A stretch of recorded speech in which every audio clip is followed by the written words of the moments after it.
चला तर मग आज आपण बघूया झणझणीत आणि झटपटीत होणारी चिकन ग्रेव्ही रेसिपी। आधी आपण ग्रेव्ही बनवून घेऊया। ग्रेव्हीसाठी लागणार आहे कढईत तेल घातलेलं आहे। तेलात एक मोठ्या आकाराचा कांदा, 2 टोमॅटो ॲड केलेले आहेत, थोडा लसूण टाकलेला आहे, आलंही ॲड केलेलं आहे, कोथिंबीरसुद्धा घातलेली आहे। त्याच्यानंतर सर्व परतून घ्यायचं आहे आणि थोडं जिरं आणि तीळही ॲड केलेले आहेत। हेही सर्व परतून घ्यायचं आहे। मऊ पडेपर्यंत आपल्याला परतून घ्यायचं आहे आणि हे मिश्रण थंड झालं ना मिक्सर जारमध्ये ॲड करून छान अशी याची पेस्ट तयार करायची आहे। चला तर मग आपण चिकन मॅरिनेशन करायला घेऊया। पाव किलो चिकन घेतलेलं आहे मी, स्वच्छ 2-3 पाण्याने धुवून घेतलेलं आहे। त्याच्यात दही ॲड केलेलं आहे 2 चमचे आणि चवीनुसार मीठ, हळद ॲड केलेलं आहे आणि हा कांदा लसूण मसाला आहे। याच्यात दुसरं काही घालायची गरज नाही आहे कारण की सगळं असतं याच्यात। आणि 2 मिरच्या टाकलेल्या आहेत।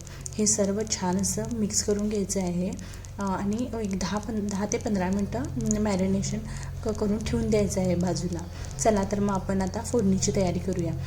कुकर ठेवलेला आहे गॅसवरती, 2-3 चमचे तेल ॲड केलेलं आहे आणि आपण मिक्सरला वाटून घेतलेली ग्रेव्ही आहे ना ती ॲड केलेली आहे। ती ना तेल सुटेपर्यंत आपल्याला छान अशी परतून घ्यायची आहे आणि मग नंतर त्याच्यात थोडं मी परत कांदा लसूण मसाला टाकलेला आहे तरी येण्यासाठी आणि थोडं तिखटपणा येण्यासाठी।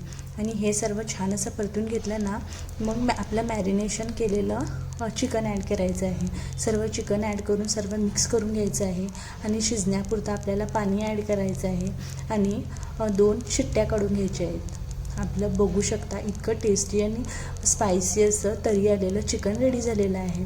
चला तर मग मी ताट वाढायला घेते।